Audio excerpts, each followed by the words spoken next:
शिवाय ओम नमः शिवाय ओम नमः शिवाय ओम नमः शिवाय ओम नमः शिवाय ओम नमः शिवाय ओम नमः शिवाय ओम नमः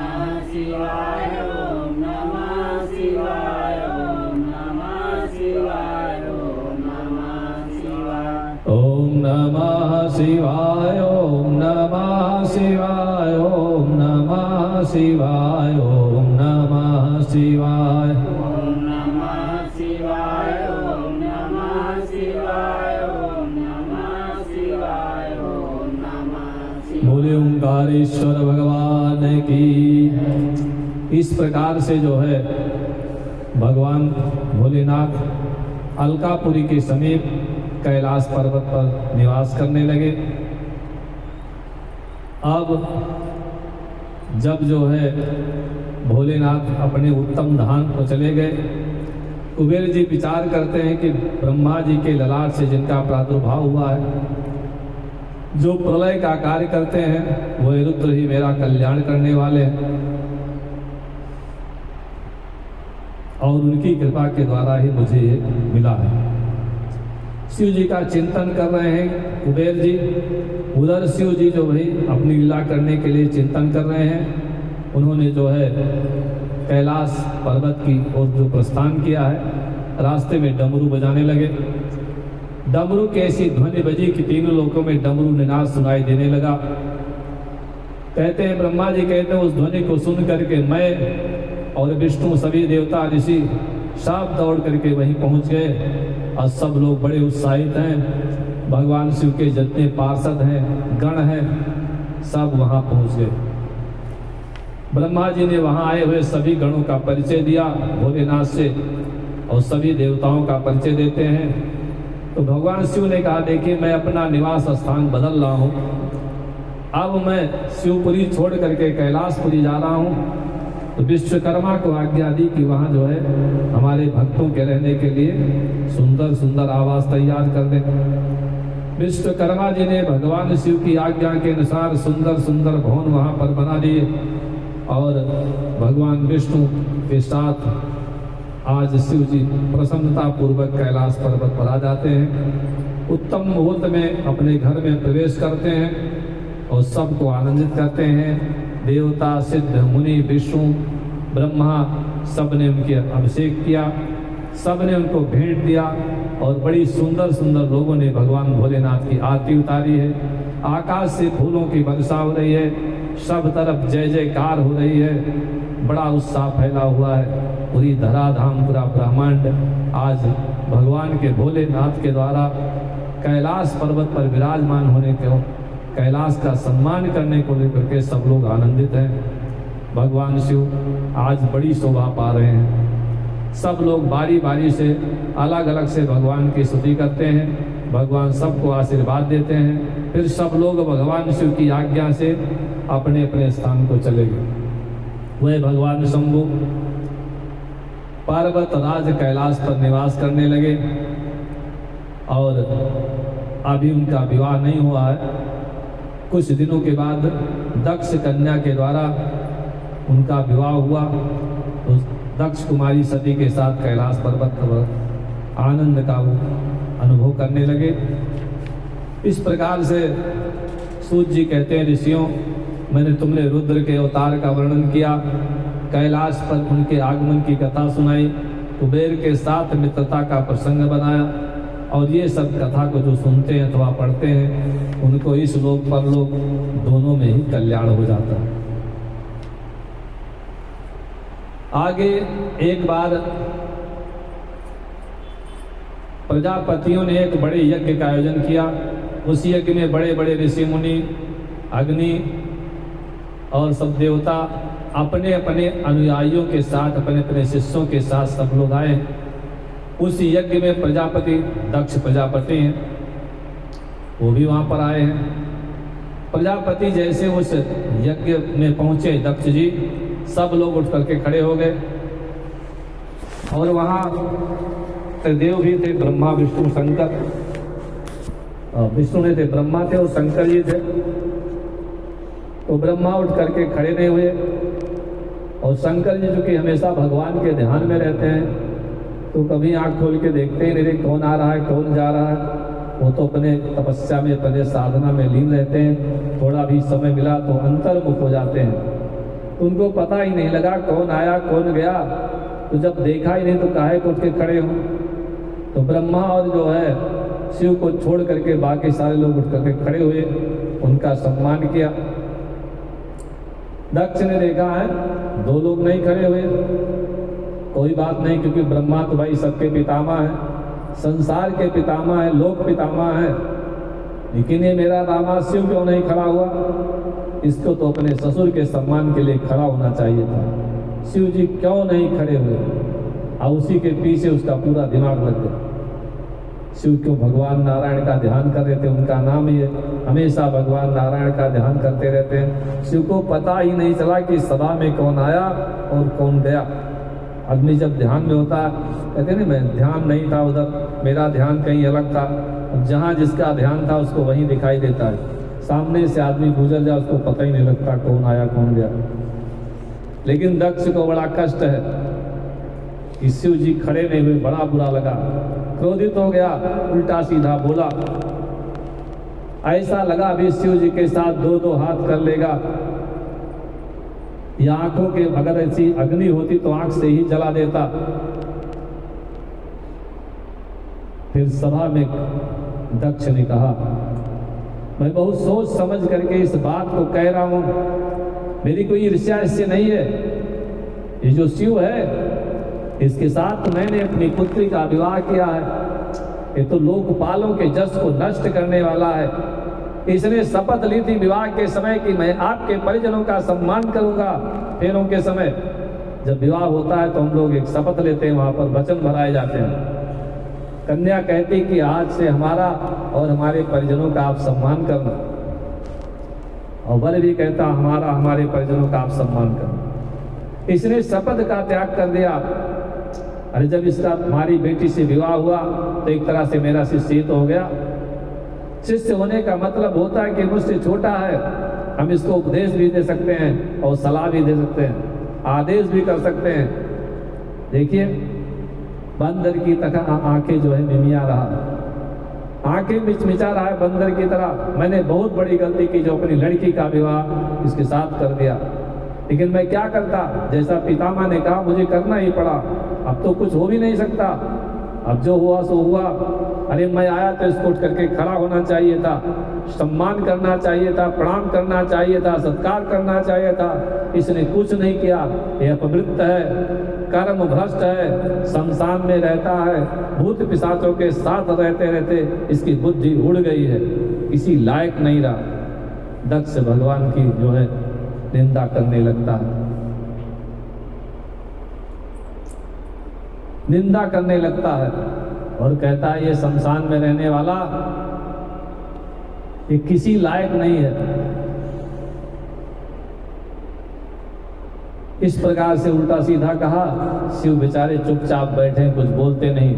अगर कोई आपके जो है कटाक्ष का जवाब दे दे तो और ज्यादा गुस्सा, इसको और क्रोध आया। उसने कहा ये कर्म भ्रष्ट है, किसी काम के लायक नहीं है, भूत प्रेतों के साथ रहता है। देखो कैसे चुपचाप जो है टुकुर टुकुर देख रहा है, सुन रहा है। अगर मैं कोई बात गलत कहता तो ये जवाब देता है, ये बोल नहीं रहा है, मेरी सारी बातें सही है, ये किसी काम का नहीं है। आज से मैं एक आदेश करता हूं, क्योंकि ये सभा में बैठने लायक नहीं है, तो आज के साथ किसी यज्ञ में, किसी महोत्सव में इसको निमंत्रित नहीं किया जाएगा, इसको बुलाया नहीं जाएगा, इसके लिए कोई आहुति नहीं डाली जाएगी, इसको समाज से बहिष्कृत किया जाता है। शिव जी तब भी बैठे धीरे धीरे मुस्कुराते रहे, मानो कुछ हो ही नहीं रहा। ये सबसे बड़ी बात है। सामने वाला एकदम उबल रहा हो और आप एकदम शांत रहें, ये बहुत बड़ी बात है। भगवान की बहुत बड़ी कृपा है और ऐसा वही व्यक्ति कर सकता है जो निरंतर भगवान के ध्यान में रहता है। ये सब गड़बड़ी होने लगी तो अब माहौल खराब हो गया, तो कौन सभा की बात करे, कौन क्या करे। तो सब लोग जो है सभा का परित्याग करके वहां से चले जाते हैं। दक्ष ने भगवान शिव का अपमान नहीं किया, ब्रह्मा का भी अपमान हो गया। तो सब लोग जो है मुनिगण, ब्रह्मा जी और दक्ष भी, सब लोग जो है सभा छोड़ करके चले गए। नंदीश्वर से नहीं रहा गया। सभा में नंदीश्वर भी हैं। उन्होंने देखा कि हमारे भोलेनाथ को श्राप दे दिया गया है, उनको भी क्रोध आ गया। बोले मैं भी एक श्राप देता हूँ, आज से जो भी शिव जी से द्रोह करेगा उसको कोई भगवान के दर्शन नहीं होंगे। दक्ष ने हमारे स्वामी की आंख को बंदर की आंख बनाया गया है, अब मैं श्राप देता हूँ इसका सारा धड़ बंदर के समान हो जाएगा। ये जन्म मर के चक्कर में पड़ जाएगा, जो शंकर के साथ द्वेष करेगा उसका विनाश हो जाएगा। नंदीश्वर ने ब्राह्मणों को भी श्राप दिया कि सभा में बैठे हुए जितने ब्राह्मण दक्ष के मत का अनुसरण करने वाले हैं, उनके अंदर भले ही ज्ञान हो, विज्ञान हो, तपस्या हो, पढ़ाई हो, लिखाई हो, लेकिन आज के बाद वो जजमान के घर का सब कुछ खाने लगेंगे। जो जजमान खिलाएगा वही खा लेंगे। ये नहीं कहेंगे ये नहीं खाएंगे, हाँ लाओ ये भी लाओ वो भी लाओ, सब भ्रामण भ्रष्ट हो जाएंगे। नंदीश्वर के श्राप से आज भी ब्राह्मण लोग जो पाते हैं सब खा लेते हैं, किसी मना करते ही नहीं। भृगु जी महाराज बैठे थे, नंदीश्वर की बात सुनकर उनको भी क्रोध आ गया। भृगु को भी जो क्रोध आ गया, नंदीश्वर तुम ऐसे बोल रहे हो, तुम्हें उचित अनुचित का ज्ञान नहीं है। चलिए मैं भी श्राप देता हूं, आज के बाद जो शिव का व्रत रखेगा वो पाखंडी हो जाएगा, जो जटा भस्म अस्थियां को धारण करेगा, पवित्रता का ध्यान नहीं रखेगा, वो सब पाखंडी हो जाएंगे। अब कोई किसी को श्राप दे रहा है, कोई किसी को श्राप दे रहा है। वो अभिनंदन समारोह था दक्ष जी का, वो जो है श्राप समारोह में दल गया। भगवान शिव को बड़ा दुख हुआ, उठ करके वहां से चल पड़े, कुछ बोले नहीं। बाकी जितने देवता थे सबने किसी प्रकार से यज्ञ को संपन्न कराया, फिर सब अपने अपने चले गए, अपने अपने घर को चले गए। घटना को वर्षों बीत गए। अब दक्ष प्रजापति ने उन्होंने श्राप दे दिया था, आदेश निकाल दिया था कोई शिव को यज्ञ में नहीं बुलाएगा, तो लोगों ने यज्ञों का आयोजन करना ही छोड़ दिया। अब किसी के ऊपर क्रोध लग जाए, उन्हें धमकी दे दी, उस धमकी का कोई असर न हो, इनका निमंत्रण नहीं होगा, इनके आयुष न हो, तो आदमी सोचता हमें कुछ ठाने उसमें न बुलाएं तब पता लगेगा। दक्ष ने मन में सोचा कि हम यज्ञ करते हैं, कोई नहीं कर रहा तो हम यज्ञ करेंगे और पूरे संसार को न्योता देंगे, इसको नहीं बुलाएंगे, तब इसको पता लगेगा कि न बुलाने का जो है अपमान क्या होता है, अपमान का फल इसको तब मिलेगा। तो एक बहुत बड़े यज्ञ का निमंत्रण किया, आयोजन किया और सारे देवी देवताओं को निमंत्रण भेज दिया, लेकिन शिव जी के पास कोई सूचना नहीं गई। लोग समझते हैं ब्रह्मा विष्णु महेश अलग अलग हैं, लेकिन ये तीनों त्रिदेव एक ही हैं। तो शिव को निमंत्रण नहीं गया, ब्रह्मा जी विष्णु को निमंत्रण गया, वो लोग निमंत्रण के बाद भी यज्ञ में नहीं आए और शिव जी को निमंत्रण नहीं गया। और धीरे धीरे जो है व्यवस्थाएं हो रही, यज्ञ का आयोजन हो गया और सब लोग जो है भोलेनाथ कैलाश पर्वत पर वापस आते हैं, लेकिन उन्हें अपनी भार्या सती से कुछ बताया नहीं कि वहाँ क्या हुआ और कैसे मेरा अपमान हुआ, दक्ष ने कैसे कैसे श्राप दिया, कुछ बताया ही नहीं। एक लाइन में इतना कहा कि मेरा तुम्हारे पिताजी से थोड़ा वैमनस्य हो गया है, और पूरा इसलिए नहीं बताया कि किसी को उसके पिता के बारे में उल्टा सीधा बताएंगे तो उसको बड़ा दुख हो जाएगा। तो दुख की बात इसलिए नहीं बताई कि सती को बड़ा दुख ना हो। आप क्या करें बेचारे, बात को अपने अंदर ही घोट करके रहेंगे, किसी से बताया नहीं। उसके बाद यज्ञ का आयोजन हो गया। तो अगर किसी का किसी से बिगाड़ हो जाए तो वैसे चाहे कोई कुछ ना कहे, अब बिगाड़ जाए तो तुम्हारा भैया निमंत्रण नहीं आया क्या, हमारा तो निमंत्रण आया, वहां जा रहे हैं, तुम्हारे पास कार्ड नहीं आया, उधर से ही गाड़ी लेकर के निकलेंगे जरा आपका घर। वहाँ भी देवताओं के अंदर भी ये था, महिलाओं के अंदर ज़्यादा होता है सब। देवता अपनी अपनी पत्नियों के साथ विमान पर बैठ करके चले तो सारे विमान कैलाश पर्वत के ऊपर से उड़ के जा रहे, दाएं बाएं से नहीं निकल सकते। पार्वती जी दिखाते बड़े बड़े विमान जा रहे हैं, एक आध विमान नीचे भी तो रहा है। जलपान हुआ, हाल चाल पूछा गया, पार्वती जी से पूछा उसने, अरे पूछा पार्वती जी कहाँ जा रही हैं आप लोग? सती जी ने पूछा। देवताओं की पत्नियों कहा तुमको नहीं पता, तुम्हारे पिताजी एक के हैं, निमंत्रण नहीं आया? सती जी ने कहा आया होगा तो भोलेनाथ के पास होगा, मैं तो घर में व्यस्त थी। जरूर आएगा, क्यों नहीं आएगा? तो हम लोग चल रहे हैं और तुम भी आना, जल्दी आना, तैयार होती तो साथ में ही तुमको लेते चलते। कैसे उनके सब चली गई। आप सती ने सुना पिताजी के यहाँ यज्ञ है, सब अपने बहनों की याद आती है, माताओं की याद आती है, यज्ञ में जाना चाहिए। अगर नहीं जाएंगे तो ये होगा कि उनके पिता से बैर है और ये बात पूरी दुनिया में फैल जाएगी। तो माताओं का स्वभाव होता है अपने पिता का, अपने पति का, सबका मान सम्मान बचाने का प्रयास करती हैं। मान सम्मान अंदर की बात अंदर ही रह जाए, बाहर न जाए, बुराई ना फैले। सती जी ने निश्चित किया हम जाते हैं, अकेले ही चले जाएं, कोई ऐसी बात हुई तो गई वहाँ जहाँ बट वृक्ष के नीचे भगवान भोलेनाथ आसन लगाए समाधि में बैठे हैं। अब भोलेनाथ को तो सारी लीला पता है, राम राम का सुमिरन करते हैं। सती जी पहुंची, आंखें खुल गई। सती जी ने कहा, प्रणाम किया। भोलेनाथ ने पूछा देवी कुशल तो है और कैसे सब चल रहा है? सती जी ने कहा सब आपका आशीर्वाद है, कुछ दिक्कत नहीं है। एक प्रार्थना है। कौन सी प्रार्थना है? प्रजापतेस्ते श्वशुरस्य साम्प्रतं निर्यापितो यज्ञमहोत्सवः किला वयं च तत्राभिसराम वामते यदर्थितामि विबुधा व्रजन्ति। आपके यहाँ, आपके ससुर जी के यहाँ, दक्ष प्रजापति जी के यहाँ बहुत बड़ा एक हो रहा है। देखो ये सब जो देवता विमान में बैठ के जा रहे हैं वहीं जा रहे हैं। अगर आपका आदेश हो तो हम भी वहाँ चलें। बड़े सुंदर ढंग से कहा। ये नहीं कह रहे हैं कि मैं चली जाऊंगी, लेकिन कह रहे हैं कि आपके जो ससुर जी दक्ष प्रजापति जी के यहाँ बहुत बड़ा एक हो रहा है और आप कहें और आप आदेश दे तो हम लोग चलें। दोनों लोग यज्ञ देख करके आते हैं, सब लोग जा रहे हैं। भोलेनाथ ने कहा देवी निमंत्रण आया? पार्वती जी ने कहा निमंत्रण नहीं आया तो क्या हुआ? शास्त्र कहते हैं अनाहूतो ध्वरम व्रजेत, यज्ञ में बिना बुलाए जाना चाहिए।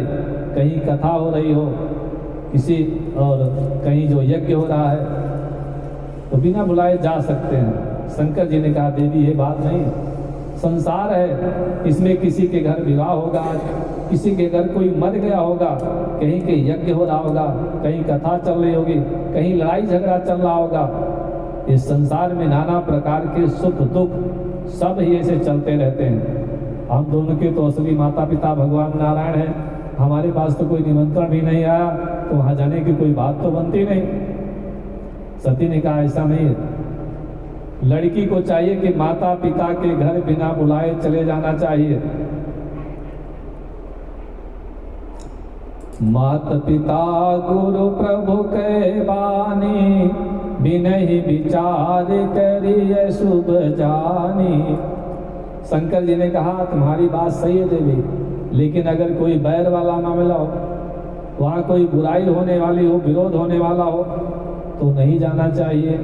तदपि विरोध मान जहाँ होई तहाँ गए कल्याण न कोई। तो जहाँ विरोध हो वहाँ नहीं जाना चाहिए। सती ने कहा महाराज आप बड़े निष्ठुर हैं, आपकी इच्छा कभी यह नहीं होती कि हम भी किसी संबंधी से मिलें, संबंध को बढ़ाएं। शिव ने कहा देवी शरीर से शरीर मिलने का कोई मतलब नहीं है, मैं तो हमेशा मन से मन को मिलाता हूँ, शरीर से मैं किसी से नहीं मिलता। क्योंकि जो आत्मज्ञानी पुरुष हैं वह आत्मा से आत्मा का सम्मान करते हैं। और सती जी आप तो ब्रह्म स्वरूप हैं, आप ये बातें मेरी क्यों नहीं समझ रही? सती जी ने कहा ऐसा उपदेश अपने पास रखो, मेरी तो जाने की इच्छा है, आप भी चले तो आपका भी बहुत सम्मान होगा, पिताजी आपका बड़ा सम्मान करेंगे। शंकर जी ने कहा ऐसा नहीं देवी, मेरा तो नाम है अमानी, मुझे सम्मान की कोई जरूरत नहीं। जो सम्मान की इच्छा करता है वो सच्चा साधक नहीं। सती ने कहा नहीं नाथ, आप सर्वज्ञ भले, लेकिन आपको व्यवहार का ज्ञान नहीं है। अगर हम किसी के घर नहीं जाएंगे तो हमारे घर काम पड़ेगा तो कौन आएगा? शिव जी ने कहा बहुत अच्छा, हमारे घर कोई नहीं आएगा तो बड़ा अच्छा रहेगा, आराम से बैठ करके भगवान के नाम का जप करेंगे, संकीर्तन करेंगे, 2 लोग तो पर्याप्त है ना। सती जी ने कहा एक बात आपसे बताऊं, काम वाली बात। शिव जी ने कहा सब बात बता रहे हो तो भी बता दो। सती जी कहती है कन्या को जितना मायके जाने में सुख मिलता है उसका अभी आपको पता नहीं है। आपको ये सुख तब पता लगेगा जब आप कन्या हो जाओगे, और जब आपका विवाह हो जाएगा तब आपको पता लगेगा कन्या को अपने माता पिता के यहाँ जाने में कितना आनंद आता। शिव जी कहते हैं ठीक कहते हो देवी, संसार में भटकने से शांति मिलने वाले नहीं। एक जगह बैठ करके अपने माता पिता प्रभु का चिंतन करो, अगर भटकोगे तो भटकते रह जाओगे, और भगवान का चिंतन करोगे तो आनंद आ जाएगा। भगवान शिव ने कहा देवी आपको एक बात बताऊं, आपके पिता ने मेरा अपमान किया बड़ी सभा में, इसलिए वहां जाना ठीक नहीं। सती ने कहा तुमसे भी तो कोई गलती हुई होगी, तुम कम थोड़े हो, मेरे पिता इतने बड़े प्रजापति मूर्ख थोड़े हैं, बिना कसूर आपसे कुछ उल्टा सीधा बोलेंगे। शिव जी ने कहा मैंने उनका कोई अपमान नहीं किया।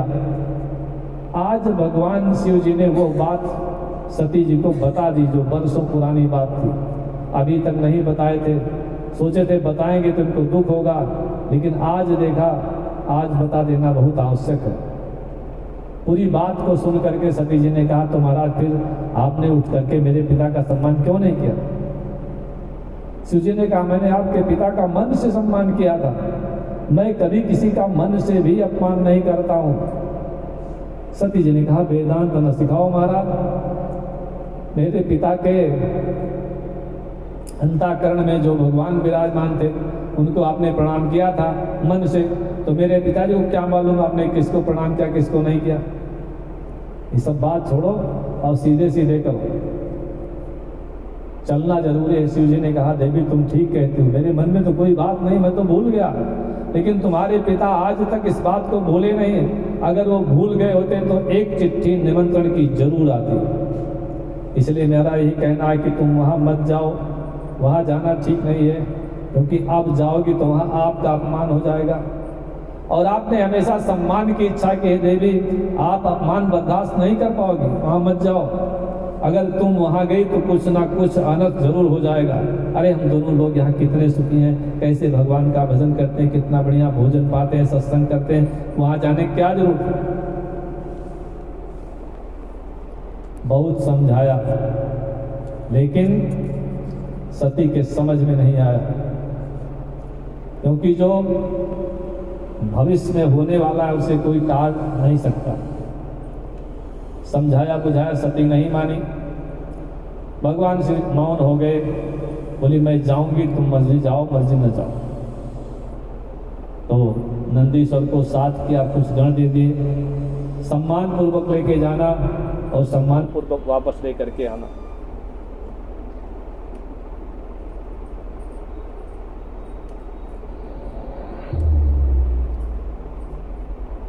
सती चल पड़ी, वहां पहुंची। ये यज्ञ हो रहा था हरिद्वार, जो आजकल स्थान है कलखल क्षेत्र है, कनखल में ये यज्ञ हुआ था। वो अब कैलाश पर्वत से सती जी नंदीश्वर इत्यादि गणों के साथ आ गई अपने पिता के घर। तो वहां देखा, पहले उनकी बहनें मिली, तो सब देख करके हंसने लगी, आपस में कहा ना खुशी करते हैं, इसको तो निमंत्रण नहीं गया था, ये क्यों आई है? लेकिन एक माता ही जो थी उसने सम्मान किया। सादर भले ही मिली एक माता, भगिनी मिली बहुत मुस्काता। दक्षिण कछु पूछी कुशलाता, सती ही बिलो की जरे सब दाता। दक्ष ने देखा सती आई है, सिर घुमा लिया, पूरा शरीर जल करके भस्म हो गया, ये कैसे आई है?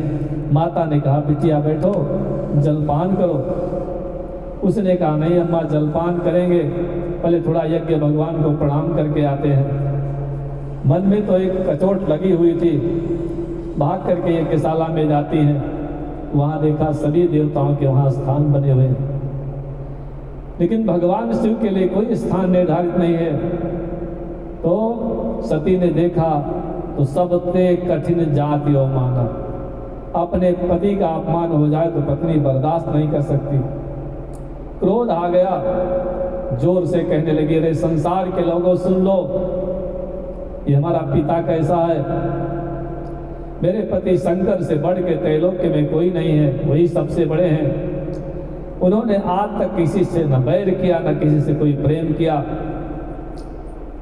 आज सती महारानी जब घर से चली थी तो पिता का प्रेम माता का प्रेम जोर मार रहा था।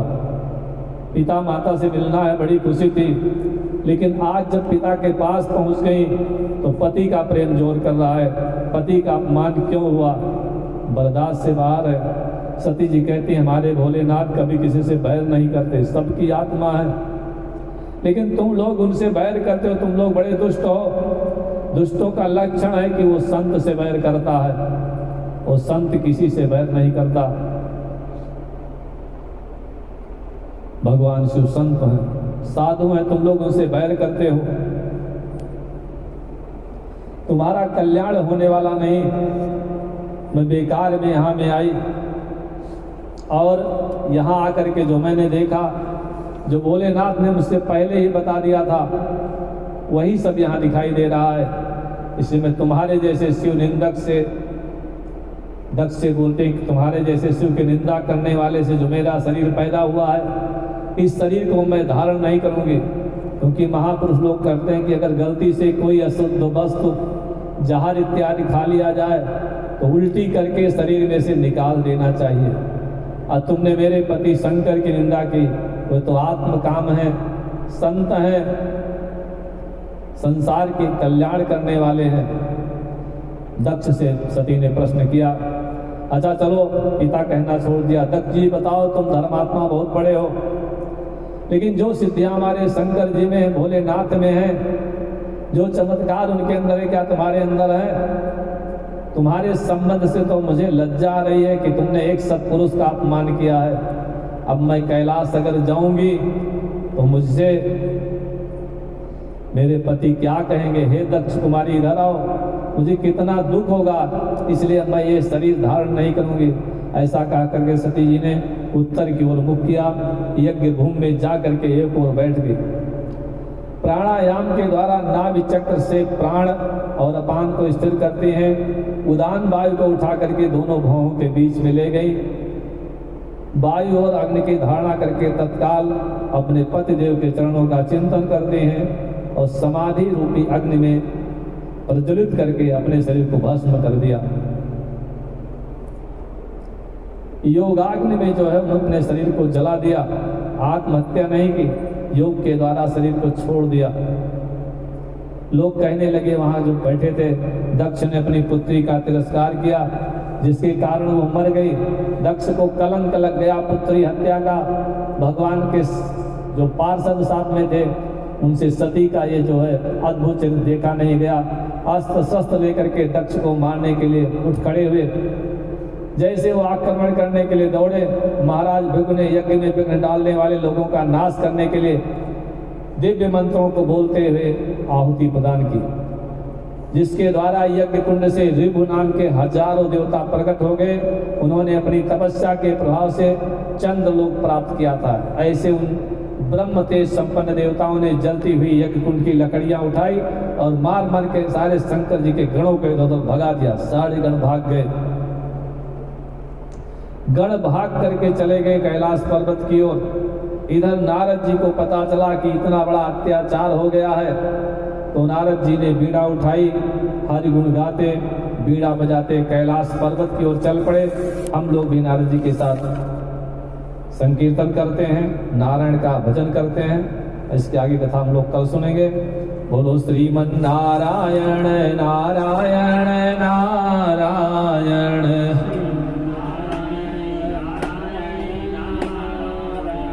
श्रीमन नारायण नारायण